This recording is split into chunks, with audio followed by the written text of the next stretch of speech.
Tielcia, nem pense em aparecer hoje à noite. Mamãe não precisa que você estrague o aniversário dela. Sentei-me no meu escritório no 23º andar, com vista para o centro de Boston ao pôr do sol, segurando o telefone longe do ouvido enquanto a voz do meu pai cortava o viva voz. Seu tom era frio, indiferente, como se estivesse dando ordens a alguém abaixo dele. Olhei para o contrato aberto sobre a minha mesa de mogno, páginas que transformariam tudo pelo que eu havia trabalhado nos últimos 5 anos. A venda da minha empresa, meu sonho, minha prova de que eu era mais do que a filha invisível que fingiam que eu não era. Não discuti. Não chorei.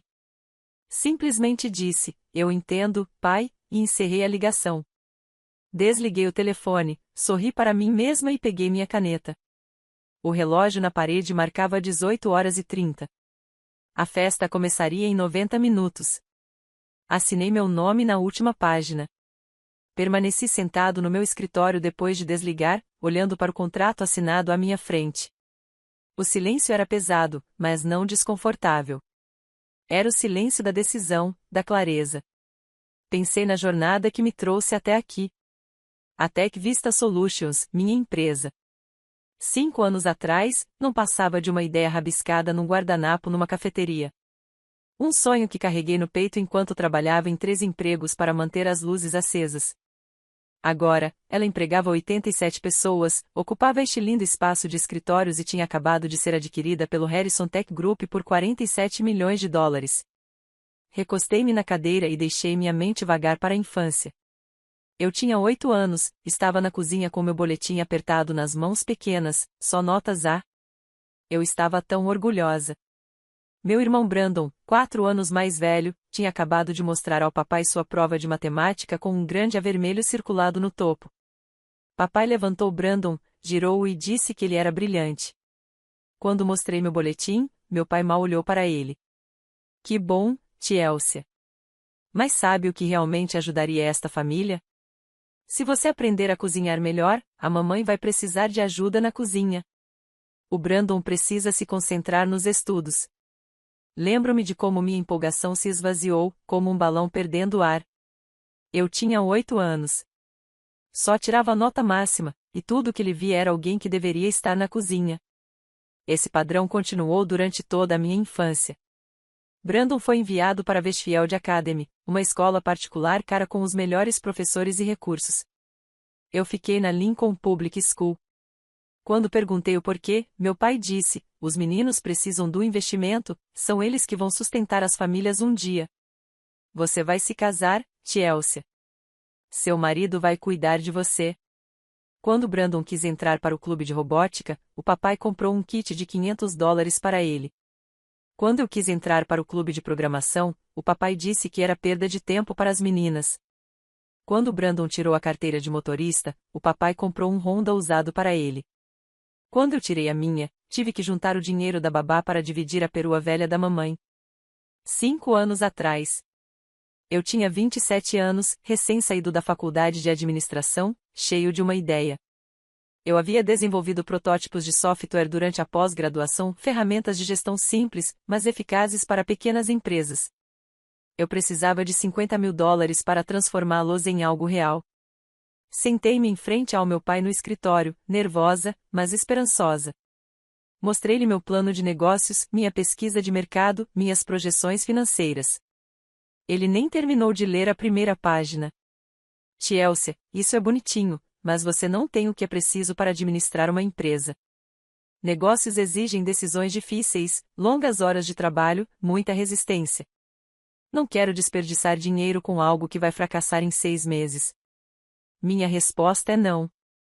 3 meses depois, Brandon apresentou ao pai a ideia de uma rede de restaurantes. Brandon não tinha diploma em administração, nem experiência em restaurantes, apenas entusiasmo e o favoritismo do pai. O pai lhe emitiu um cheque de $200 mil na hora. Sem juros, sem cronograma de pagamento, apenas um presente embrulhado na linguagem do investimento. Eu vi isso acontecer. Vi o restaurante do Brandon passar por dificuldades e, em seguida, falir, um por um. Em 2 anos, todos os 3 estabelecimentos fecharam. Meu pai nunca pediu o dinheiro de volta. Ele chamou isso de aprendizado e disse que Brandon foi corajoso por tentar. Enquanto isso, levei minha ideia a um banco. Eles me rejeitaram 2 vezes.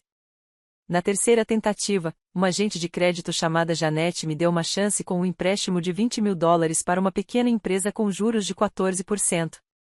Trabalhei como bartender à noite, recepcionista durante o dia e desenvolvi meu software nos fins de semana. Dormia 4 horas por noite. Comi macarrão instantâneo no jantar. Chorei no meu carro mais vezes do que conseguia contar. Mas construí algo real, algo que funcionava.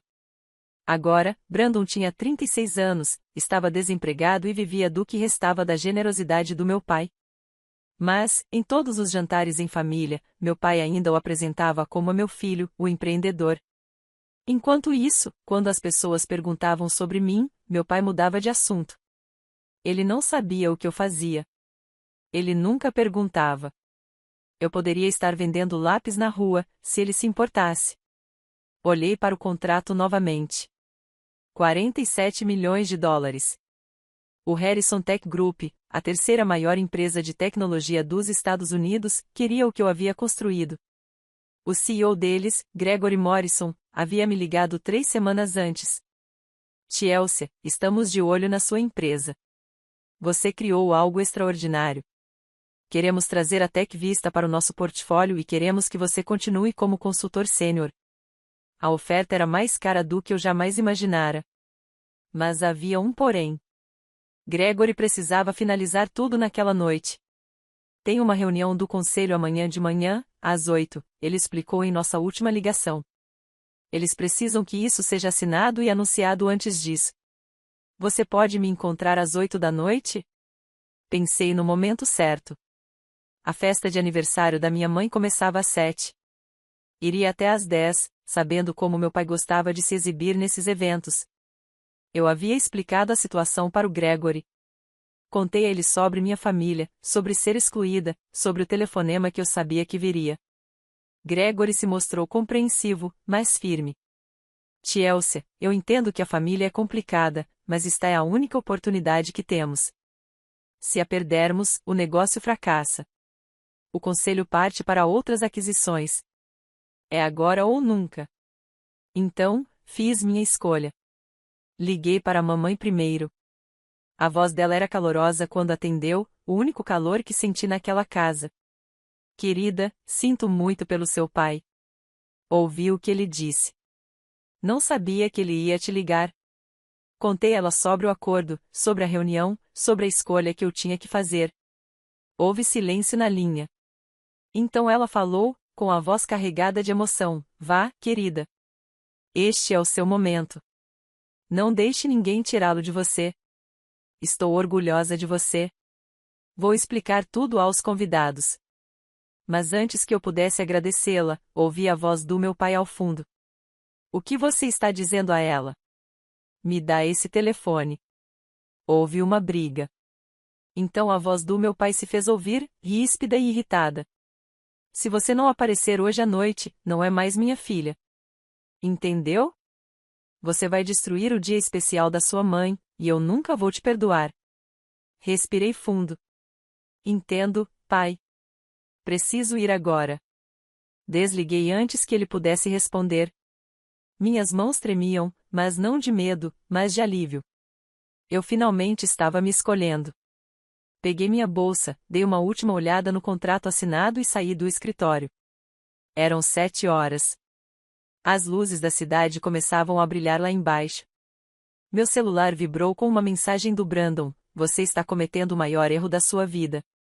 Desliguei o celular e fui para o carro. O Capital Grille era um dos melhores restaurantes de Boston, o tipo de lugar onde negócios milionários aconteciam com carnes perfeitamente preparadas e vinho envelhecido. Cheguei às 7h30, meus saltos batendo no chão de mármore enquanto a recepcionista me conduzia a uma sala privativa nos fundos. Gregory Morrison já estava lá, sentado à cabeceira de uma mesa comprida. Levantou-se quando entrei e estendeu a mão com um sorriso caloroso. Chelsea, obrigada por ter vindo. Sei que esta noite não foi fácil para você. Gregory tinha 52 anos, cabelos grisalhos e olhos azuis penetrantes que não deixavam escapar nada. Ele havia transformado a Harrison Tech de uma pequena empresa de software em um império bilionário. Ao lado dele estavam sentados seu diretor financeiro, David Wells, e sua advogada principal, uma mulher chamada Jennifer Walsh. A sala tinha um ar profissional, mas acolhedor. Gregory gesticulou para o assento ao seu lado. Por favor, sentem-se. Vamos discutir os detalhes finais. Jennifer abriu uma pasta de couro e a deslizou sobre a mesa. Este é o acordo final. Tudo o que discutimos está aqui: $40 milhões pagos imediatamente após a assinatura, $7 milhões em remuneração baseada em desempenho ao longo dos próximos 2 anos. Você permanecerá como consultor sênior por no mínimo 1 ano, com um salário anual de $250 mil. Depois disso, você estará livre para buscar outros empreendimentos ou continuar conosco. Sua equipe mantém seus empregos. O nome da sua empresa permanece no produto. Você mantém sua contribuição criativa para o desenvolvimento futuro. Li cada página com atenção. Esta foi a maior decisão da minha vida. Eu não podia me dar ao luxo de perder nada, mas tudo foi exatamente como havíamos negociado: justo, generoso, respeitoso. Gregory me observou ler, paciente e calmo. Não tenha pressa. Este é o trabalho da sua vida. Você precisa ter certeza. Quando cheguei à última página, olhei para ele. Por que você quer tanto a minha empresa? Existem empresas maiores por aí. Não somos os únicos a desenvolver software de gestão. Gregory recostou-se na cadeira. Porque você construiu algo do nada. Você viu uma lacuna no mercado que ninguém mais viu. Pequenas empresas precisam de software acessível e intuitivo, e você atendeu. Mas, mais do que isso, você tem integridade. Seus clientes adoram você. Seus funcionários são leais. Esse tipo de cultura não acontece por acaso. Acontece porque o fundador se importa. Queremos esse DNA em nossa empresa. Suas palavras significaram mais para mim do que ele poderia imaginar.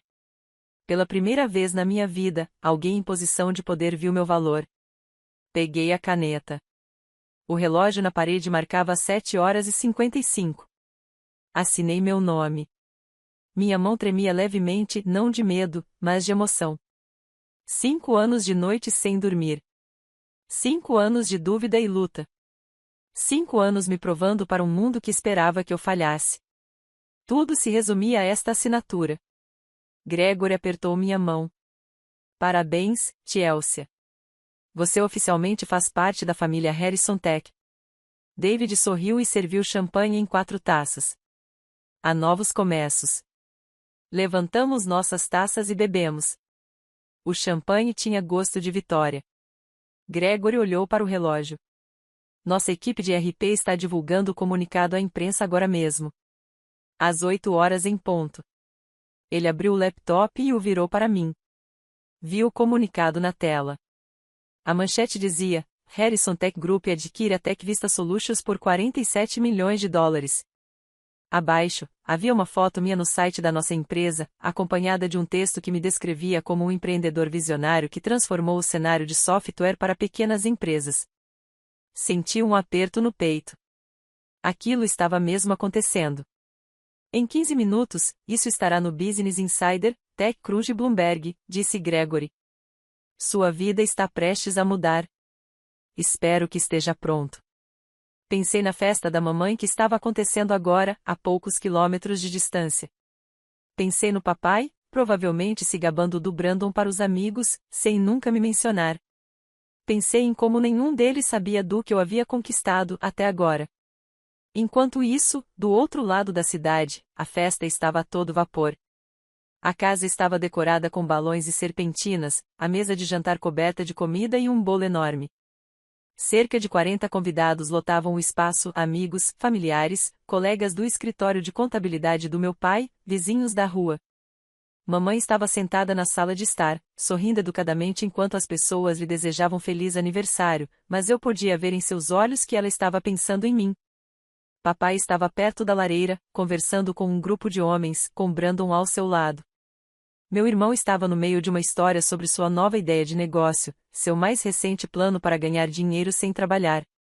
Às 8h15, um homem chamado Thomas, um dos sócios do meu pai e CEO de uma pequena empresa de consultoria, pegou o celular para verificar suas mensagens. Seus olhos se arregalaram. Ele soltou um som entre um suspiro e uma risada. Robert, você sabia que sua filha acabou de vender a empresa dela por 47 milhões de dólares? A sala ficou em silêncio. As pessoas pararam de conversar. Cabeças se viraram para Thomas. O rosto do pai empalideceu. Do que você está falando? Thomas se aproximou e mostrou a tela do telefone. Bem aqui. Está em todos os noticiários de negócios. Chelsea Thompson, CEO da Tech Vista Solutions, adquirida pelo Harrison Tech Group, 47 milhões de dólares. A sala explodiu em sussurros. Os convidados sacaram seus celulares, procurando freneticamente pelas notícias. Em segundos, várias pessoas estavam lendo as mesmas manchetes, olhando para a mesma foto minha. Eu não sabia que a Chelsea tinha uma empresa. 47 milhões? Isso é incrível. Robert, por que você não nos contou que sua filha era tão bem-sucedida? Papai ficou paralisado, com o rosto vermelho. Tentou falar, mas as palavras não saíam. A expressão confiante de Brandon se desfez. Parecia que alguém o havia socado no estômago. Finalmente, papai conseguiu gaguejar uma resposta. Sim, bem, Chelsea tem trabalhado com tecnologia. Eu sabia que ela trabalhava com software, mas sua voz estava fraca, pouco convincente. Era óbvio que ele não sabia nada sobre a minha empresa, nada sobre o meu sucesso. Os convidados trocaram olhares. Alguns pareciam desconfortáveis, outros, espantados. Mamãe se levantou da cadeira, com lágrimas escorrendo pelo rosto. Ela ergueu a taça de vinho. Para minha filha Chelsea, que conquistou o que sonhava apesar de tudo. Sua voz falhou na última palavra. Algumas pessoas ergueram os copos e murmuraram concordância, mas o clima na sala havia mudado. Não era mais uma comemoração. Era constrangedor, tenso, cheio de perguntas não formuladas. Papai pediu licença e caminhou rapidamente para o escritório. Eu consegui imaginá-lo ali, com as mãos tremendo enquanto discava meu número. Meu celular, ainda desligado na bolsa, não tocou, mas eu sabia que ele estava tentando. De volta ao restaurante, Gregory e eu estávamos terminando nosso champanhe quando meu celular vibrou de repente com uma enxurrada de mensagens. Eu havia ligado novamente para verificar se havia algum assunto urgente de negócios. 15 chamadas perdidas do papai, 10 mensagens de texto. Não as li. Em vez disso, meu telefone tocou novamente. O nome do meu pai apareceu na tela. Pedi licença e saí da mesa. A voz do meu pai explodiu pelo viva voz. Chelsea, que diabos é isso? Você nos fez passar por idiotas. Entrei no corredor do restaurante, mantendo a voz calma. Eu não te fiz parecer nada, pai. Eu só vivi a minha vida. Você precisa ligar para a imprensa e dizer que isso é errado. Dizer que o acordo fracassou. Por que eu faria isso? É verdade. Porque você está envergonhando esta família. As pessoas acham que não apoiamos você. Fiz uma pausa. Você não me apoiou, pai. Como você ousa? Quero que você conserte isso agora mesmo. Desculpe, pai. Não posso fazer isso. Aproveite a festa da mamãe. Desliguei. Gregory estava parado na porta, com uma expressão preocupada. Problemas familiares? Algo assim. Ele pôs a mão no meu ombro. Se serve de alguma coisa, acho que você lidou com isso com uma elegância extraordinária. Voltamos para a mesa. David e Jennifer me parabenizaram novamente e passamos mais uma hora discutindo planos e cronogramas de transição. Quando saí do restaurante, já eram quase 10 horas. Dirigi para casa pelas ruas tranquilas de Boston, com a mente girando. Meu telefone não parava de vibrar com mensagens, papai, Brandon, parentes de quem eu não tinha notícias há anos, querendo de repente se reconectar. Coloquei o telefone no silencioso e o joguei no banco do passageiro. Quando cheguei em casa, no meu pequeno apartamento em Cambridge, servi-me uma taça de vinho e fiquei perto da janela, admirando as luzes da cidade. Pela primeira vez na minha vida, me senti livre. Livre do peso das expectativas deles. Livre da necessidade de provar meu valor para pessoas que nunca me veriam. Ergui minha taça para o horizonte. Um brinde a mim. Acordei na manhã seguinte com a luz do sol entrando pela janela do meu quarto. Por um instante, esqueci de tudo. Então, peguei meu celular e a realidade voltou à tona. 342 e-mails não lidos, 67 mensagens de texto, 23 mensagens de voz. Primeiro, dei uma olhada nos e-mails. A maioria eram mensagens de felicitações de clientes, colegas, contatos do setor, palavras calorosas de pessoas que me viram construir a Tech Vista do zero. Mas, misturados, havia e-mails estranhos de pessoas que eu não conhecia, pedidos de dinheiro, propostas de investimento, histórias tristes de supostos parentes distantes dos quais eu nunca tinha ouvido falar. Apaguei-os sem ler além da primeira linha. Nas redes sociais, a história foi diferente. A notícia da aquisição se espalhou por todos os lados. A maioria dos comentários foi positiva, parabéns, inspirador, merecido. Mas também houve comentários negativos, ela provavelmente teve sorte. Aposto que foi o dinheiro da família que deu início à empresa dela. Filho de um fundo fiduciário tentando se dar bem. Fechei os aplicativos. Eu já tinha aprendido há muito tempo a não deixar que opiniões de estranhos me definissem. Me vesti e fui para o escritório. Hoje, eu anunciaria oficialmente a aquisição para minha equipe. Eles mereciam ouvir isso de mim, não da internet. Às 9h30, eu estava no meio de uma reunião de equipe quando nossa recepcionista, Amanda, bateu na porta da sala de conferências. Seu rosto demonstrava preocupação. Chelsea, desculpe interromper, mas seu pai está aqui e está bastante chateado. Meu estômago embrulhou. Pedi licença e fui até o saguão. Papai estava parado perto da recepção, com o rosto vermelho e tenso de raiva. Brandon estava ao lado dele, de braços cruzados, com a mesma expressão de superioridade que sempre tivera durante toda a nossa vida. Pai, o que você está fazendo aqui? Precisamos conversar. Agora. Em particular. Levei-os a uma pequena sala de conferências e fechei a porta. Papai não se sentou. Ficou em pé, com as mãos na mesa, inclinando-se para frente como se estivesse tentando me intimidar. Vou direto ao ponto, Chelsea. Quero a minha parte. Minha parte de quê? O dinheiro do negócio. Eu financiei sua empresa. Lembra? Olhei para ele, genuinamente confusa. Eu financiei o quê? Você se recusou a me dar um único dólar. Não é assim que me lembro. Dei $50.000 para você começar. Quero metade do que você ganhou. A sala girou. Era uma loucura. Pai, você me disse que eu iria reprovar. Você disse que não. Tenho a rejeição na memória, clara como o dia. Brandon deu um passo à frente. E você roubou a minha ideia de negócio mesmo assim. Eu te falei sobre software de gestão há 3 anos. Você pegou e construiu a sua empresa. Eu não conseguia acreditar no que estava ouvindo. Isso é loucura. Vocês dois estão mentindo. O rosto do pai se fechou. Cuidado com o que diz, mocinha. Tenho documentos para provar. E o Brandon falou com o nosso advogado. Você tem 2 opções, nos dar o que merecemos, ou vamos processar. Papai enfiou a mão na pasta e tirou um envelope. Ele o deslizou sobre a mesa. Dentro havia uma notificação legal da Thompson & Associates, um escritório de advocacia no centro da cidade. Examinei o documento. Eles estavam exigindo $23,5 milhões, metade dos $47 milhões. A alegação alegava a quebra de acordo verbal referente ao investimento inicial. Isso é fraude. Você nunca me deu dinheiro. Papai cruzou os braços. Prove. Acha que um juiz vai acreditar em você e não em mim? Sou um empresário respeitado nesta cidade há 30 anos. As pessoas sabem meu nome. O que você tem? Uma startup de 5 anos. Brandon acrescentou, e tenho e-mails em que discutimos a ideia do software. Você pegou meu conceito e o colocou em prática.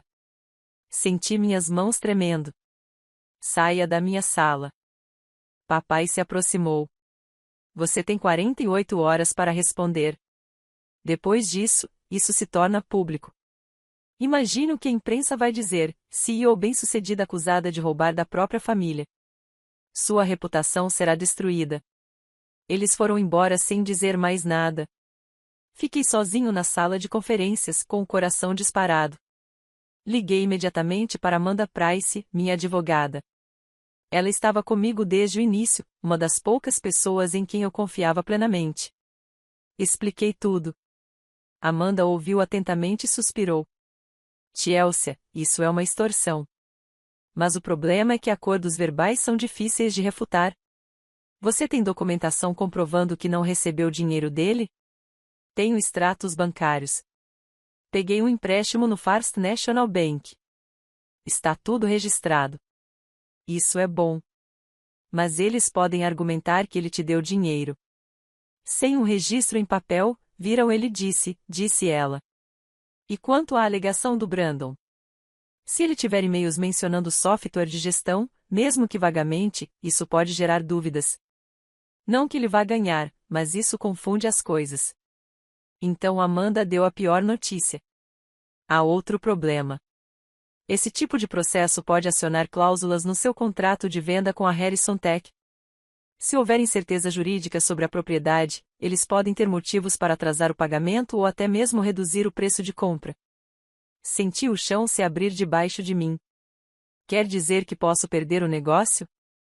É possível. Entrarei em contato com a equipe jurídica deles hoje. Mas, Chelsea, você precisa se preparar para o pior. Naquela tarde, recebi um link da Amanda. Alguém havia vazado a história para a imprensa. A manchete dizia: drama familiar por trás de história de sucesso na tecnologia, pai e irmão processam CEO da TechVista.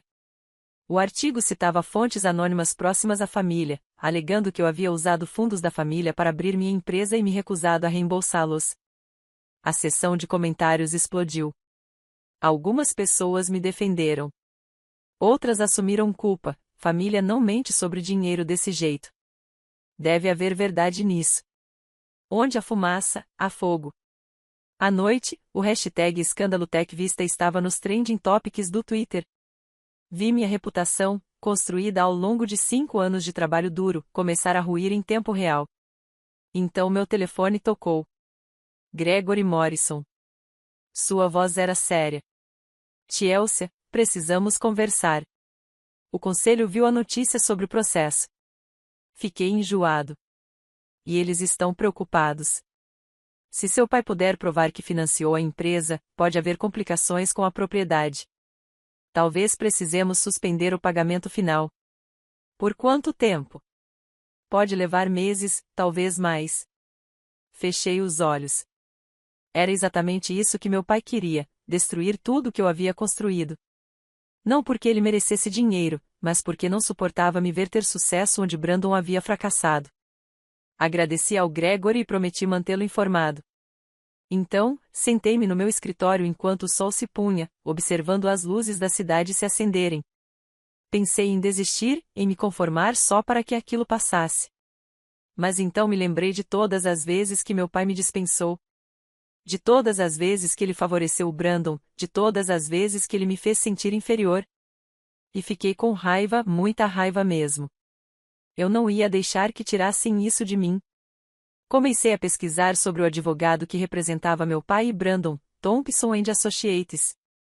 O sócio principal no caso era um homem chamado Dylan Carter. O nome me soava familiar. Procurei em meus e-mails antigos e o encontrei. 3 anos antes, Dylan havia me contatado para investir na TechVista. Ele havia oferecido $100.000 por 60% da minha empresa. Era uma oferta ofensiva, e eu educadamente recusei. Dylan me ligou de volta, irritado. Você vai se arrepender, Chelsea. Vou garantir. Eu pensei que ele estava apenas desabafando. Agora eu entendia, não se tratava do meu pai ou do Brandon. Era a vingança. Dylan tinha descoberto minha situação familiar vulnerável e se aproveitado disso. Ele provavelmente tinha abordado o Brandon primeiro, oferecendo-se para ajudá-lo a conseguir dinheiro comigo, e depois envolvido o meu pai no esquema. Aquilo era maior do que uma disputa familiar. Era um ataque calculado. Na manhã seguinte, eu tinha uma reunião marcada na sede da Harrison Tech. Cheguei às 8 horas, atravessando o elegante saguão de vidro até o andar executivo. O assistente de Gregory me levou a uma sala de conferências onde Gregory, Jennifer Walsh e o diretor financeiro, David Wells, me aguardavam. A atmosfera era diferente do nosso jantar comemorativo. Sem sorrisos, sem champanhe, apenas rostos sérios e laptops fechados. Gregory fez um gesto para que eu me sentasse. Chelsea, obrigada por vir. Vou ser direta. Nossa diretoria se reuniu esta manhã. Eles estão nervosos com o processo. Jennifer abriu uma pasta. Se seu pai puder provar que forneceu o financiamento inicial, ele pode ter uma reivindicação legítima de propriedade parcial da TechVista. Isso pode complicar nossa aquisição. Peguei minha própria pasta. Tenho extratos bancários mostrando que nunca recebi dinheiro dele. Peguei um empréstimo de $20 mil no First National Bank. Está tudo documentado. Jennifer assentiu. Eu acredito em você. Mas batalhas jurídicas levam tempo. E nos negócios, a percepção importa tanto quanto a verdade. Nossos acionistas estão de olho. Se isso se tornar um processo judicial prolongado, o preço das nossas ações poderá ser afetado. David se manifestou: não vamos cancelar o acordo, Chelsea. Mas precisamos nos proteger. Vamos suspender a segunda metade do pagamento até que isso seja resolvido. Senti meu peito apertar. Por quanto tempo? Gregory pareceu desconfortável. Pode levar meses, talvez um ano. Um ano. Eu tinha funcionários que contavam com bônus desse acordo. Eu tinha investidores esperando seus retornos. Entendemos, disse Gregory. Mas não podemos nos expor a riscos legais. Isso é negócio. Passamos mais 30 minutos revisando os planos de contingência. $20 milhões do meu acordo de $47 milhões seriam mantidos em custódia por tempo indeterminado. Após os impostos, o pagamento dos meus investidores iniciais e os empréstimos bancários, eu tinha apenas cerca de $10 milhões disponíveis. Ainda era uma quantia significativa, mas não era o que eu havia planejado. Saí daquela reunião com a sensação de que as paredes estavam se fechando. De volta ao meu escritório, convoquei uma reunião de emergência com minha equipe de liderança. Meu diretor de tecnologia, Nathan Brooks, minha chefe de vendas, Madison Cooper, e minha gerente de operações, Lauren Reis, estavam sentados à mesa, todos com uma expressão preocupada. Expliquei a situação com a maior honestidade possível. A aquisição ainda está acontecendo, mas há uma complicação legal. Parte do nosso pagamento está atrasado. Ninguém está perdendo o emprego. A empresa está segura, mas eu queria que você ouvisse isso de mim. Nathan se inclinou para a frente. É verdade que sua família afirma ter financiado a empresa? Não, não é verdade. Este é um processo infundado, e eu vou lutar contra ele. Mas, enquanto isso, os negócios continuam como sempre. A reunião terminou, mas vi dúvida nos olhos de alguns. Isso doeu mais do que qualquer coisa que meu pai tivesse dito. Eram pessoas que acreditaram em mim, que trabalharam ao meu lado nos momentos mais difíceis. Agora, questionavam se eu tinha sido honesto com eles. Naquela tarde, meu telefone tocou. Número desconhecido. Atendi. Uma voz masculina, suave e fria. Olá, Chelsea. Aqui é Dylan Carter. Eu deveria saber que você estava por trás disso. Por trás de quê? Estou apenas representando clientes que têm reivindicações legítimas. Meu pai nunca me deu dinheiro. Você sabe disso. Você pode provar? Porque tenho extratos bancários mostrando um saque de $50 mil da conta dele. Na mesma semana em que você registrou sua empresa.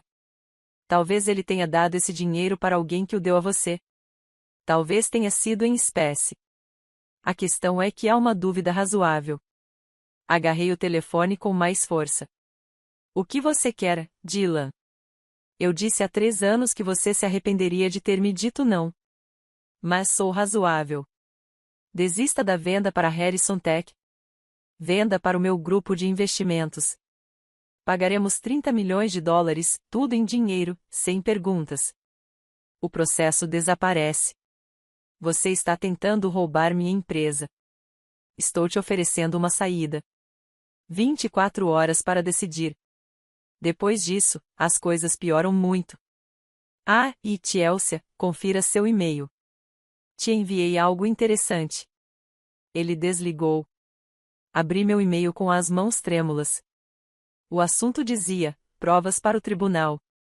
Em anexo, havia documentos digitalizados, um recibo mostrando o saque de 50 mil dólares do meu pai, datado da mesma semana em que registrei a TechVista, um contrato de empréstimo escrito à mão com o que parecia ser minha assinatura na parte inferior, capturas de tela de e-mails entre Brandon e eu discutindo ideias de software de gestão. Eu soube imediatamente que tudo era falso. O contrato de empréstimo era falsificado. Os e-mails eram adulterados, mas pareciam convincentes. Um júri poderia acreditar neles. Liguei para Amanda. Ela examinou os documentos remotamente enquanto eu permanecia ao telefone. Eles podem ser forjados, mas provar isso levará tempo e dinheiro, testemunhas especializadas, análise forense. Enquanto isso, o processo avança. O que eu faço? Poderíamos brigar, mas seria caro, público e confuso. Ou você poderia considerar um acordo. Conformar-se significa dar-lhes dinheiro que eles não merecem. Eu sei, mas pode ser a opção mais segura. Enquanto conversávamos, meu celular começou a fervilhar de notificações. Verifiquei as redes sociais. Centenas de novos comentários, todos negativos. Contas falsas postavam coisas como: Chelsea Thompson é uma fraude. Ela roubou da própria família. Típica millennial mimada. Os ataques eram coordenados, implacáveis. Alguém tinha contratado uma fazenda de trolls para destruir minha reputação. Eu sabia que era o Dylan.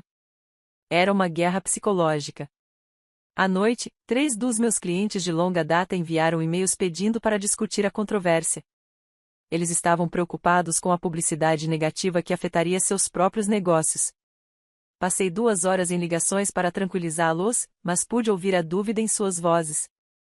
Um cliente, um homem que estava conosco desde o início, disse: Chelsea, quero acreditar em você, mas isso não parece bom. Talvez devêssemos suspender a renovação do nosso contrato até que as coisas se acalmem. Naquela noite, sentei-me sozinho no meu apartamento com uma garrafa de vinho e um caderno em branco. Tentava decidir o que fazer quando a campainha tocou. Olhei pelo olho mágico. Minha mãe estava lá, com o rosto inchado e vermelho de tanto chorar. Abri a porta. Minha mãe, Margarete, entrou e imediatamente me abraçou. Querida, preciso te contar uma coisa. Não aguento mais ficar quieta. Sentamos no meu sofá. Mamãe torceu as mãos no colo, parecendo mais velha do que eu jamais a vira. Seu pai está mentindo. Eu sei que está. Aqueles 50 mil dólares. Ele sacou para pagar dívidas de jogo. Ele joga há anos. Só descobri no mês passado. Jogatina? Sim. Poker online, apostas esportivas, viagens a cassinos em Connecticut. Ele perdeu mais de 300 mil dólares. É por isso que ele está fazendo isso. Ele precisa do seu dinheiro para cobrir o que deve. Senti como se tivesse levado um balde de água fria. Por que você não me contou antes? Eu tinha medo dele, do que isso significaria para o nosso casamento. Mas não posso vê-lo destruir você. Testemunharei no tribunal se for preciso. Contarei a verdade. Abracei minha mãe com força. Obrigada. Mas você sabe o que isso significa, né? Se você testemunhar contra o papai, seu casamento acabou. Ela se afastou e me olhou nos olhos. Algumas coisas são mais importantes do que um casamento ruim. Você é minha filha. Eu deveria ter te protegido anos atrás. Depois que minha mãe foi embora, fiquei acordado, olhando para o teto. Eu tinha uma escolha a fazer: ceder às exigências de Dylan e ir embora com menos dinheiro, mas com um pouco de paz, ou revidar, arriscando perder tudo e, potencialmente, destruir o que restava da minha família. A escolha fácil era me conformar, aceitar os 30 milhões de dólares do grupo do Dylan e seguir em frente com a minha vida. Mas toda vez que eu pensava em desistir, eu me lembrava dos meus 8 anos de idade, com notas máximas que ninguém comemorava. Eu me lembrava de trabalhar em 3 empregos para financiar meu sonho enquanto Brandon recebia tudo. Eu me lembrava do telefonema me dizendo para não aparecer no aniversário da minha mãe porque eu iria estragar tudo. Não, eu não ia desistir. Não dessa vez. Às 6 horas da manhã, liguei para minha melhor amiga da faculdade, Sarah Whitman. Sarah e eu tínhamos sido colegas de quarto na Universidade de Boston e permanecemos próximas ao longo dos anos, mesmo com nossas carreiras tomando rumos diferentes. Ela agora era sócia sênior da Spencer & Crane, um dos escritórios de advocacia mais prestigiados de Boston, especializado em crimes de colarinho branco e fraude corporativa. Sarah, preciso da sua ajuda. Isso não é só um processo familiar. Tem algo muito maior acontecendo. Nos encontramos para um café às 7. Expliquei tudo: Dylan Carter, os documentos falsificados, o ataque coordenado nas redes sociais, a pressão da Harrison Tech. Sarah ouviu atentamente, anotando em seu tablet. Isso parece fraude, extorsão e conspiração. Se conseguirmos provar que Dylan fabricou provas, ele perderá sua licença para advogar e enfrentará acusações criminais. Como provamos isso? Nós investigamos e eu sei exatamente quem chamar. 2 horas depois, eu estava sentado em um pequeno escritório acima de um restaurante tailandês em Cambridge. Marcus Taylor era um ex-agente do FBI que se aposentara 5 anos antes para abrir sua própria empresa de investigação. Ele tinha cerca de 50 e poucos anos, cabelos grisalhos e um olhar penetrante que parecia enxergar através das pessoas. Sarah havia trabalhado com ele em vários casos. Se alguém podia descobrir a verdade, esse alguém era Marcus. Expliquei tudo de novo. Marcus recostou-se na cadeira. A primeira coisa que precisamos fazer é verificar os registros bancários do Dylan. Vou verificar com o banco do seu pai. Vou pegar os registros reais das transações. Se o saque aconteceu, veremos para onde o dinheiro realmente foi. Também quero investigar o histórico do Dylan. Homens como ele não acordam um dia e começam a falsificar documentos. Geralmente há um padrão. Me dê 48 horas. Fiel à sua palavra, Marcus me ligou 2 dias depois. Encontrei uma coisa. Você precisa ver isso. Dirigi até o escritório dele. Marcus me entregou uma pasta grossa. Dylan Carter tem um histórico. 4 anos atrás, ele foi processado por um fundador de startup chamado Jason Wells. A alegação era de deturpação fraudulenta e manipulação de contrato. Dylan tentou forçar Jason a vender sua empresa criando problemas legais falsos. O caso foi resolvido fora do tribunal por $200 mil, mas o padrão é idêntico ao que ele está fazendo com você. Marcus continuou: Dylan também foi repreendido pela Ordem dos Advogados de Massachusetts há 2 anos por práticas antiéticas. Se for pego fazendo algo ilegal novamente, perderá a licença permanentemente. Esse cara está desesperado. Ele precisa de uma grande vitória para restaurar sua reputação, e você é o alvo dele. Mas aqui está a parte realmente interessante. Rastreei registros financeiros. Seu irmão Brandon recebeu uma transferência bancária de $50 mil da conta pessoal de Dylan há 6 meses. Dylan vem planejando isso muito antes do acordo com a Harrison Tech ser anunciado. Olhei para os documentos à minha frente. Ele está me armando uma cilada. Exatamente. E tem mais. Segui o rastro daquele saque de $50 mil da conta do seu pai. Não foi para você. Foi para o cassino Mohegan Sun, em Connecticut. Seu pai usou o dinheiro para pagar uma linha de crédito que tinha lá. Tenho os registros do cassino para provar. Essa era a prova de que eu precisava. Obrigado, Marcus. Continue investigando. Quero saber tudo sobre Dylan Carter. Enquanto isso, Sarah havia contratado uma examinadora forense de documentos chamada doutora Patrícia Morgan. Patrícia era uma especialista que havia testemunhado em dezenas de casos de grande repercussão. Ela analisou o contrato de empréstimo que Dylan alegou que eu havia assinado. Depois de 3 dias, ela ligou com os resultados. Chelsea, este documento é definitivamente falsificado.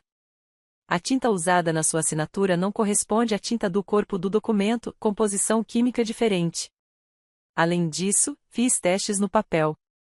É muito novo. O documento alega ter 5 anos, mas o papel foi fabricado há 18 meses. Há também evidências microscópicas de que sua assinatura foi copiada digitalmente de outro documento e impressa neste. Isso não se sustentaria em nenhum tribunal. Sarah sorriu quando eu disse: essa é uma evidência sólida. Agora, só precisamos provar que foi Dylan quem a criou. Sarah pediu ao seu especialista em TI para analisar os metadados dos e-mails que Dylan enviou, mostrando conversas entre mim e Brandon. A especialista, uma jovem chamada Alison Harper, me ligou no dia seguinte. Esses e-mails foram editados. Vejo vários casos em que texto foi adicionado ou alterado após as datas originais. Quem fez isso não foi muito cuidadoso. Deixaram impressões digitais por toda parte. Você pode provar isso no tribunal? Com certeza. Posso mostrar exatamente quando e como cada edição foi feita. Marcus continuou sua investigação sobre Dylan e Brandon.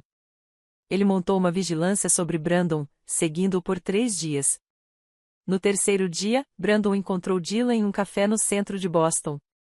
Marcus se posicionou em uma mesa próxima com um microfone direcional. A qualidade da gravação era nítida. Ouvi com Sarah em seu escritório. A voz de Brandon se fez ouvir primeiro, nervosa e incerta. Dylan, e se isso não der certo? E se ela provar que tudo é falso? A resposta de Dylan foi fria e calculada. Ela não vai. Eu já investiguei tudo, e mesmo que ela tente, o processo vai levar meses. Até lá, a Harrison Tech já terá desistido, e a reputação dela estará destruída. Ela estará desesperada. É aí que entramos com uma oferta de acordo tão baixa que ela vai aceitar só para acabar com a dor. Brandon perguntou: e eu vou receber a minha parte? Você receberá $50.000, conforme combinamos. 50 mil? Mas você disse que eu ficaria com metade de tudo que ganhássemos dela. Dylan riu. Os planos mudam, Brandon. Seja grato por estar recebendo alguma coisa. Sem mim, você é apenas um dono de restaurante fracassado, sem nada para mostrar da sua vida. A gravação confirmou tudo. Brandon estava sendo usado, manipulado por alguém mais inteligente e implacável. Quase senti pena do meu irmão. Quase. Marcus tinha mais uma informação. Pesquisei as dívidas de jogo do seu pai. Acontece que o cassino onde ele deve dinheiro pertence em parte a um grupo de investimentos. Adivinhe quem é o sócio oculto? Dylan Carter. Ele deixou seu pai acumular dívidas e depois se ofereceu para quitá-las em troca de cooperação com o processo. Tudo isso foi uma armação desde o início. Sentei-me no escritório de Sarah, cercado de evidências, documentos falsificados, e-mails editados, confissões gravadas, provas do histórico de Dylan, provas da conspiração. Tínhamos tudo o que precisávamos para destruir Dylan no tribunal. Mas Sarah tinha uma sugestão diferente. Poderíamos levar isso a julgamento e vencer. Mas julgamentos exigem tempo, dinheiro e energia emocional. Ou poderíamos ir a público, realizar uma coletiva de imprensa, apresentar todas as provas de uma só vez, deixar que a opinião pública trabalhe a nosso favor e forçar Dylan a recuar antes que isso chegue a um tribunal. Era arriscado. Se tornássemos público e, de alguma forma, não conseguíssemos convencer as pessoas, o dano seria permanente. Mas, se conseguíssemos, Dylan estaria acabado. Sua carreira jurídica estaria encerrada. O processo fracassaria e eu recuperaria minha reputação. Pensei nisso por menos de 1 minuto. Vamos lá. Marque a coletiva de imprensa para daqui a 3 dias. Sarah sorriu. Eu esperava que você dissesse isso. Agendamos a coletiva de imprensa para sexta-feira à tarde no Boston Harbor Hotel, um local neutro e profissional com espaço para a imprensa. A empresa de Sarah cuidou de toda a logística. Enviamos convites para todos os principais veículos de comunicação: Boston Globe, Boston Herald, Business Insider, TechCrunch, Bloomberg, The Wall Street Journal. O convite era propositalmente vago. A CEO da TechVista, Chelsea Thompson, abordará alegações recentes e apresentará novas evidências. Em poucas horas, quase 50 jornalistas confirmaram presença. Dylan me ligou na manhã da coletiva de imprensa. Sua voz estava tensa, com uma raiva mal controlada. Se você continuar com isso, Chelsea, eu vou te destruir de maneiras que você nem imagina. Mantive a voz calma. Você já tentou, Dylan. Agora é a minha vez. Te vejo lá. Desliguei antes que ele pudesse responder. Também entrei em contato com minha mãe. Expliquei o plano. Mãe, vou contar a verdade publicamente sobre o Dylan, sobre as apostas do papai, sobre tudo. Preciso que você esteja lá. Preciso que confirme o que me disse. Margaret ficou em silêncio por um longo momento. Se eu fizer isso, seu pai nunca vai me perdoar. Nosso casamento vai acabar. Eu sei. E não vou te forçar. Mas isso não se resume a mim. Papai precisa de ajuda. Ele está sendo manipulado por um homem perigoso. Talvez este seja o sinal de alerta de que ele precisa. Minha mãe concordou em vir. Então, fiz algo que não esperava. Liguei para meu pai. Ele atendeu no segundo toque. O que você quer, Chelsea? Vou dar uma entrevista coletiva amanhã às 14 horas. Vou apresentar provas de que Dylan Carter falsificou documentos e manipulou você para entrar com este processo. Vou contar a todos sobre as dívidas de jogo. Você tem uma escolha. Pode aparecer e contar a verdade você mesmo, ou pode deixar que eu conte por você. Houve um longo silêncio. Então a voz do meu pai, mais baixa do que eu já ouvirá. Ele disse que me arruinaria se eu não cooperasse. Eu sei, pai. É por isso que isso precisa acabar. Venha amanhã e conserte isso. Por você, pela mamãe, pela nossa família. Desliguei, sem saber se ele realmente apareceria. Sexta-feira chegou. Vesti meu terno azul marinho mais profissional, o mesmo que usava para reuniões importantes com clientes. Sarah me encontrou no saguão do hotel a 1h30. Repassamos o plano mais uma vez. Eu falaria primeiro, definindo o cronograma. Depois, a doutora Patrícia Morgan apresentaria suas evidências forenses. Depois, Alison Harper explicaria a manipulação dos e-mails. Depois, Marcus Taylor compartilharia as descobertas da investigação. Por fim, tocaríamos a gravação de Dylan e Brandon. Se a mamãe aparecesse, ela falaria sobre a jogatina do papai. Se o papai aparecesse, ele poderia contar a própria história. Às 14 horas, entrei na sala de conferências. Estava lotada. Câmeras enfileiradas na parede do fundo. Jornalistas ocupavam todos os assentos, cadernos e gravadores prontos.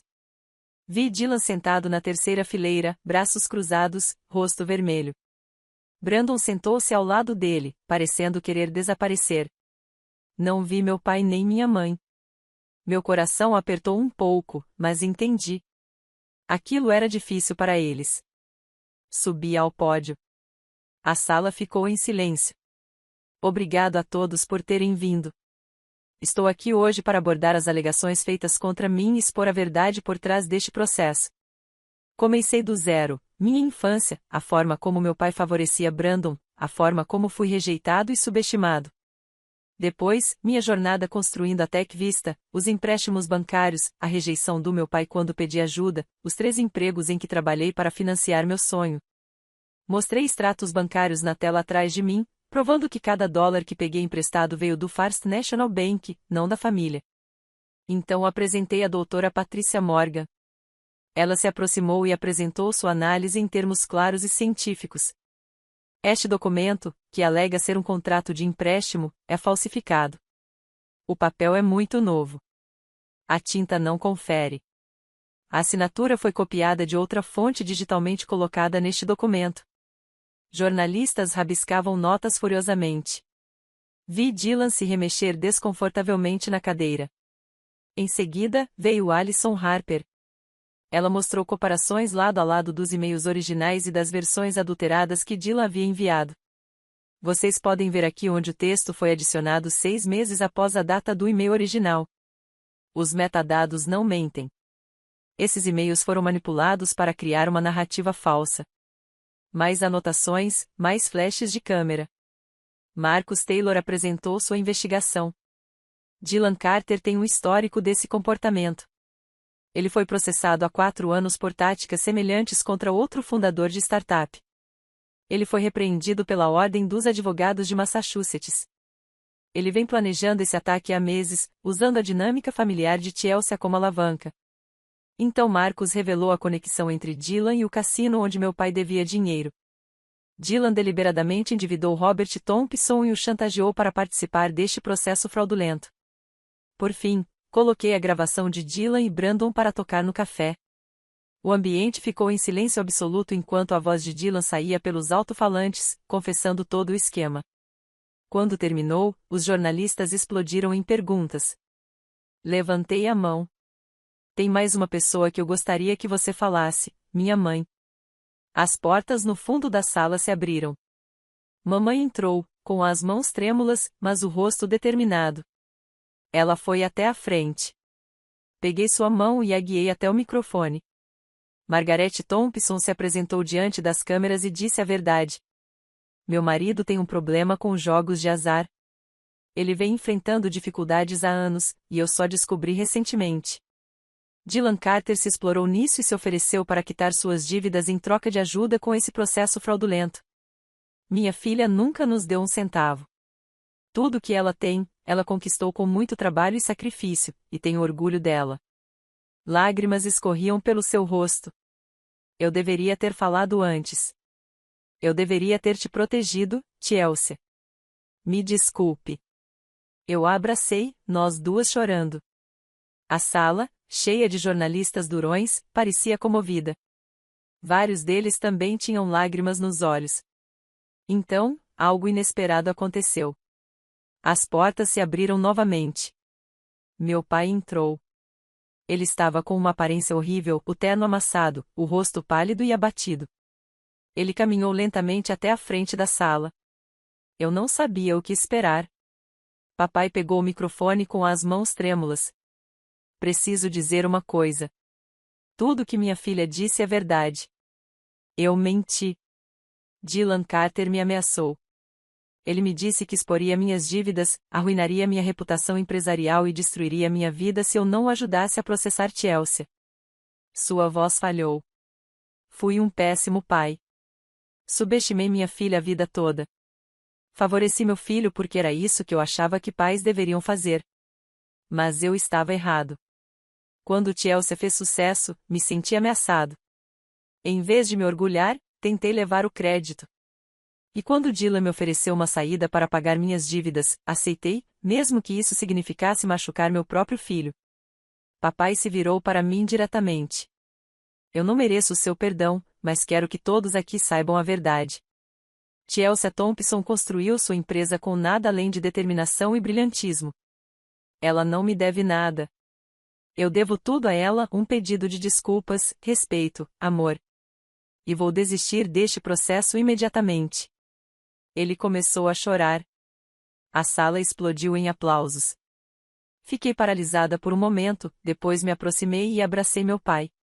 Foi o primeiro abraço de verdade que demos em décadas. A coletiva de imprensa terminou com Sarah anunciando que havíamos apresentado queixas criminais contra Dylan Carter ao Ministério Público. As acusações incluíam fraude, falsificação, extorsão e conspiração. Em 24 horas, Dylan foi contatado pela polícia. Em uma semana, a Ordem dos Advogados de Massachusetts suspendeu sua licença para exercer advocacia enquanto aguardava a investigação. 2 semanas depois, ele foi preso. Sua carreira estava encerrada. Quanto ao Brandon, encontrei-me com ele em particular alguns dias depois da coletiva de imprensa. Ele se desculpou, desta vez de forma sincera. Eu estava com inveja. Eu estava amargurado. O Dylan me disse que esta era a minha chance de finalmente ter sucesso.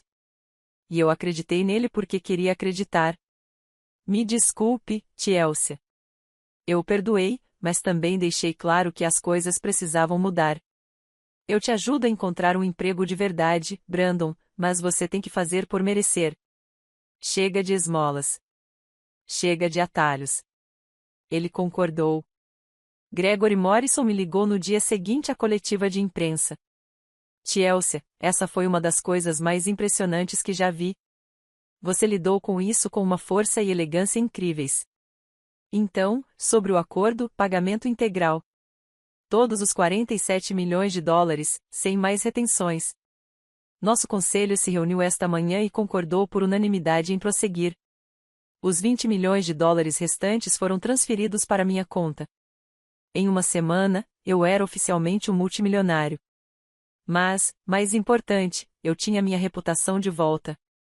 Eu havia provado a verdade. E me defendi de uma forma que nunca havia feito antes. 6 meses se passaram. Eu estava sentado em meu novo escritório na sede da Harrison Tech, no centro de Boston, com a luz do sol da primavera entrando pelas janelas do chão ao teto. Meu cargo era consultor sênior, mas minha função era mais do que isso. Eu estava ajudando a integrar a cultura da Tech Vista à empresa maior, garantindo que nossa missão original de apoiar pequenas empresas permanecesse central. A equipe havia crescido para 200 funcionários em 3 estados. Viu que construir continuar a prosperar e evoluir, agora com recursos que eu jamais poderia ter fornecido sozinho. Uma notificação por e-mail apareceu na minha tela, um convite da Harvard Business School. Eles queriam que eu falasse com seus alunos de MBA sobre empreendedorismo, resiliência e como construir empresas do zero. Sorri e digitei minha aceitação. Esse era o tipo de reconhecimento que realmente importava para mim agora. Meu relacionamento com minha mãe havia se transformado completamente. Jantávamos juntas todas as quintas-feiras à noite, só nós duas. Mamãe havia se mudado para um lindo apartamento em Back Bay, que eu a ajudei a encontrar e me ofereci para pagar, embora ela insistisse em pagar metade do aluguel com o dinheiro do seu emprego de meio período em uma galeria de arte. Ela estava mais feliz do que eu jamais a vira, livre do peso de um casamento desfeito e de anos de segredos. Ela havia entrado com o pedido de divórcio do pai 3 meses antes. Foi amigável, ou tão amigável quanto um divórcio poderia ser. Acho que ambos ficaram aliviados. Com meu pai, a história era diferente. Ele havia vendido seu escritório de contabilidade para pagar as dívidas restantes e entrado em um programa residencial de tratamento para vício em jogos de azar. Ele estava sóbrio há 3 meses, frequentando reuniões 2 vezes por semana. Nos encontrávamos uma vez por mês para tomar um café, geralmente em um café tranquilo perto de seu novo apartamento em Brooklyn. Nossas conversas ainda eram estranhas às vezes, mas eram reais, honestas. Ele estava aprendendo a ouvir em vez de dar sermão, aprendendo a perguntar sobre a minha vida em vez de falar sobre a dele. Não era o relacionamento pai-filha com que eu sonhava quando criança, mas era algo, e era construído com base na verdade, o que o tornava mais forte do que o que tínhamos antes. Brandon me surpreendeu. Com a minha ajuda, ele conseguiu um emprego em uma pequena startup de tecnologia em Cambridge, trabalhando em desenvolvimento de negócios, nível básico, salário baixo, mas ele aparecia todos os dias e trabalhava duro. Não éramos próximos, provavelmente nunca seríamos, mas podíamos jantar juntos sem tensão. Ele havia se desculpado várias vezes, e eu acreditava que ele falava sério. Ele estava aprendendo a ser humilde da maneira mais difícil, que provavelmente era a única maneira de aprender. Usei 5 milhões de dólares da venda para criar o Fundo de Empreendedorismo Feminino Rise Up. A missão era simples: apoiar mulheres que estavam abrindo negócios, especialmente aquelas que não tinham apoio familiar ou acesso tradicional a capital. Concedemos subsídios de até 50 mil dólares a 50 fundadoras por ano, além de mentoria, recursos e conexões. Eu orientei pessoalmente 10 delas, reunindo-me com cada uma mensalmente para discutir desafios, celebrar vitórias e oferecer orientação. Transformar minha dor em propósito me deu mais satisfação do que qualquer quantia em dinheiro jamais poderia. Minha vida pessoal também mudou de maneiras inesperadas. Gregory Morrison e eu nos aproximamos ao longo dos meses.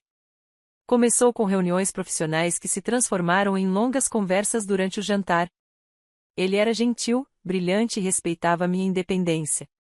Começamos a namorar há 3 meses, indo com calma, sem pressa, sem pressão, apenas 2 adultos que gostavam da companhia um do outro e compartilhavam valores semelhantes. Não era um romance de conto de fadas, mas era real. E depois de tudo o que passei, a realidade era exatamente o que eu precisava. Mas, mais do que qualquer mudança externa, a maior transformação foi interna. Passei tantos anos tentando me provar para pessoas que nunca me veriam. Eu achava que, se eu me esforçasse o suficiente, conquistasse o suficiente, me tornasse bem-sucedido o suficiente, meu pai finalmente me respeitaria. Meu irmão finalmente me reconheceria. Minha família finalmente me celebraria. Mas aprendi algo crucial: você não pode conquistar o respeito de quem não está disposto a dá-lo. E você não deveria ter que fazer isso. As pessoas que realmente te amam vão te apoiar desde o começo. Elas vão torcer pelas suas pequenas vitórias e acreditar em você quando você não acreditar em si mesmo.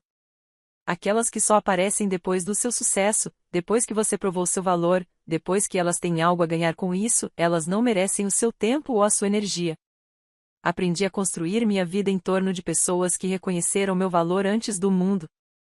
Minha mãe, que sempre acreditou em mim, mesmo quando não conseguia expressar isso em voz alta. Sarah, que largou tudo para me ajudar a lutar. Os primeiros funcionários da Tech Vista que se arriscaram em uma empresa desconhecida. Essas eram as minhas pessoas. Também aprendi que silêncio não é fraqueza. Na noite em que meu pai me disse para não aparecer no aniversário da minha mãe, não discuti nem me defendi. Simplesmente disse, eu entendo e fui embora. Deixei meu sucesso falar por si, e ele falou mais alto do que qualquer argumento jamais poderia ter feito. Às vezes, a resposta mais poderosa é continuar construindo, continuar conquistando, seguir em frente enquanto outros desperdiçam energia tentando te derrubar. Perdoar, descobri, não significa esquecer. Perdoei meu pai pelos anos de negligência e favoritismo. Perdoei Brandon por seu ciúme e por sua disposição de me machucar por dinheiro. Mas não esqueci como eles me trataram. Não consegui. Essas memórias moldaram quem eu me tornei. Elas me ensinaram resiliência, autoconfiança e a importância de me cercar de pessoas que realmente se importam. O perdão me permitiu abandonar a raiva que estava envenenando minha própria felicidade. Mas lembrar me garantiu que eu nunca mais deixaria ninguém me tratar daquela forma. Limites, aprendi, não são apenas saudáveis, são essenciais. A maior lição, porém, foi esta: sua família não define você. Suas escolhas, sim. Sua ética de trabalho, sim. Seu caráter, sim. Sua integridade, sim. Nasci em uma família que não me valorizava, mas escolhi me valorizar. Escolhi trabalhar mais do que qualquer outra pessoa. Escolhi acreditar na minha visão quando ninguém mais acreditava. E essas escolhas criaram a vida que tenho agora, não sorte, não privilégio, não conexões familiares, apenas escolhas feitas uma de cada vez, dia após dia, ano após ano. Fiquei em pé perto da janela do meu escritório, agora olhando para o horizonte de Boston enquanto o sol se punha em tons de laranja e rosa. Lembrei-me daquele telefonema 6 meses antes: não apareça e estrague o aniversário da sua mãe. Sorri porque percebi uma coisa. Eu não estraguei nada. Eu me libertei, livre da necessidade da aprovação deles, livre do peso de ser invisível, livre para construir uma vida que fosse inteira e autenticamente minha. Meu celular vibrou com uma mensagem de texto. Era de uma jovem chamada Emma, uma das empreendedoras que eu estava orientando através do fundo Rise Up. A mensagem dizia: Chelsea, acabei de fechar com meu primeiro grande cliente um contrato de $100.000. Eu não teria conseguido sem você acreditar em mim quando ninguém mais acreditou. Obrigada por enxergar em mim algo que eu não conseguia enxergar em mim mesma. Sorri e respondi rapidamente: Emma, eu vi o que sempre esteve lá. Agora continue. Você está apenas começando. Acredite em si mesma. É tudo o que você realmente precisa. Fechei meu laptop e juntei minhas coisas. Encontraria minha mãe para jantar em 30 minutos. Depois, Gregory e eu iríamos assistir a uma peça na Ópera de Boston. Minha vida era plena de uma forma que não tinha nada a ver com dinheiro, sucesso ou provar que alguém estava errado. Era plena porque era minha, construída nos meus próprios termos, repleta de pessoas que realmente se importavam comigo, alinhadas com valores que importavam. A vida não era perfeita. Eu ainda tinha dias difíceis. Às vezes, ainda sentia aquela velha e familiar dor de querer a aprovação do meu pai, mesmo sabendo que não precisava mais dela. Eu ainda lidava com dúvidas, medos e o trauma persistente de anos me sentindo invisível. Mas eu também tinha alegria, uma alegria real, profunda e merecida. Aquela que vem de saber que você sobreviveu a algo difícil e saiu mais forte. Aquela que vem de usar sua dor para ajudar os outros. Aquela que vem de viver autenticamente em vez de se apresentar para um público que nunca vai te valorizar. Se você está lendo isso, se está ouvindo esta história e se sente invisível agora, quero que me ouça com clareza.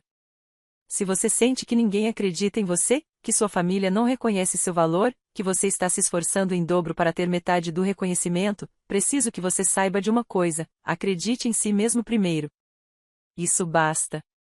Você não precisa da permissão de ninguém para ser grandioso. Você não precisa da validação de quem se recusa a dá-la. Você já tem tudo o que precisa dentro de si: a força, a inteligência, a determinação, o valor. Está tudo aí. Não espere que alguém te descubra. Não espere que alguém invista em você. Não espere que alguém diga que você é bom o suficiente. Comece agora com os recursos que você tem. Construa algo, crie algo, torne-se algo, não para provar que os outros estão errados, mas para provar que você está certo. Para mostrar a si mesmo do que você é capaz quando para de esperar por permissão e começa a agir. Sucesso não é fazer com que as pessoas que duvidaram de você se sintam mal. É provar a si mesmo que você estava certo em acreditar nos seus sonhos quando ninguém mais acreditava. É acordar todos os dias e escolher a si mesmo, escolher sua visão, escolher seguir em frente mesmo quando for difícil. E será difícil. Haverá momentos em que você vai querer desistir, em que a rejeição parecerá demais, em que a dúvida surgirá e sussurrará que talvez todos estivessem certos sobre você. Nesses momentos, lembre-se por que você começou. Lembre-se do que você está construindo. Lembre-se de que as pessoas que desistiram de você não podem definir seus limites. E quando você finalmente conseguir, quando o seu trabalho duro valer a pena e as pessoas de repente quiserem ser associadas ao seu sucesso, não deixe que elas reescrevam a história. Não deixe que digam que te apoiaram o tempo todo. A verdade importa. Sua história importa. As noites em que você chorou sozinho importam. As vezes em que você quase desistiu, mas não importaram. As pessoas que acreditaram em você desde o início importam. Honre essa verdade. Proteja essa história, porque ela é sua. Eu não precisei da permissão do meu pai para ter sucesso. Nunca precisei, e você também não. Seja qual for o sonho que você carrega, seja qual for a visão que te tira o sono, seja qual for a coisa impossível que você acha que não pode alcançar porque ninguém na sua vida te apoia, estou aqui para te dizer: vá construir mesmo assim. Deixe os céticos duvidarem. Deixe os críticos criticarem. Deixe os familiares que deveriam apoiá-lo continuarem a ignorá-lo. Nada disso muda o que você é capaz. Nada disso diminui o seu potencial. Nada disso tem poder sobre o seu futuro, a menos que você lhe dê poder. A mulher que eu era 6 meses atrás teria ficado apavorada de enfrentar meu pai, de expor a verdade publicamente, de arriscar tudo pela justiça. Mas a mulher que me tornei através daquele fogo é mais forte do que eu jamais imaginei ser possível, não porque o fogo não doeu, mas porque eu o atravessei mesmo assim. Porque escolhi a verdade em vez da paz. Porque escolhi o respeito próprio em vez da aprovação da família. Porque finalmente escolhi a mim mesma, depois de uma vida inteira sendo a última escolha de todos. Então, aqui vai minha mensagem final para quem precisa ouvir: você é suficiente agora, do jeito que você é. Com quaisquer recursos que você tenha ou não, qualquer educação que você tenha tido ou não, qualquer apoio familiar que exista ou não, você é suficiente para começar. Você é suficiente para tentar. Você é suficiente para construir algo significativo. Não deixe ninguém te convencer do contrário, nem seus pais, nem seus irmãos, nem a sociedade, nem mesmo a voz na sua própria cabeça que às vezes soa como todos eles juntos. Comece onde você está. Use o que você tem. Faça o que puder. E quando as pessoas perguntarem como você fez isso, quando perguntarem onde você encontrou a força, a coragem ou os recursos, diga a verdade: você encontrou isso dentro de si, porque é onde sempre esteve. É onde ainda está. É onde sempre estará, esperando que você o reconheça, reivindique e use para construir a vida que você merece. Agora, quero ouvir de você. Você já se sentiu invisível na sua própria família? Já conquistou algo grandioso e as pessoas mais próximas tentaram menosprezá-lo ou assumir o crédito por isso? Como você lidou com isso? O que aprendeu? Compartilhe sua história nos comentários abaixo. Sua experiência pode ser exatamente o que alguém precisa ouvir hoje. E se esta história ressoou com você, se lhe deu esperança, força ou um lembrete do seu próprio poder, por favor, clique em curtir. Inscreva-se neste canal para mais histórias sobre como superar adversidades e encontrar sua força. Compartilhe com alguém que precisa ouvir, alguém que esteja lutando contra suas próprias batalhas com a dinâmica familiar, a autoestima ou a coragem de perseguir seus sonhos. Juntos, somos mais fortes. Juntos, nós ascendemos.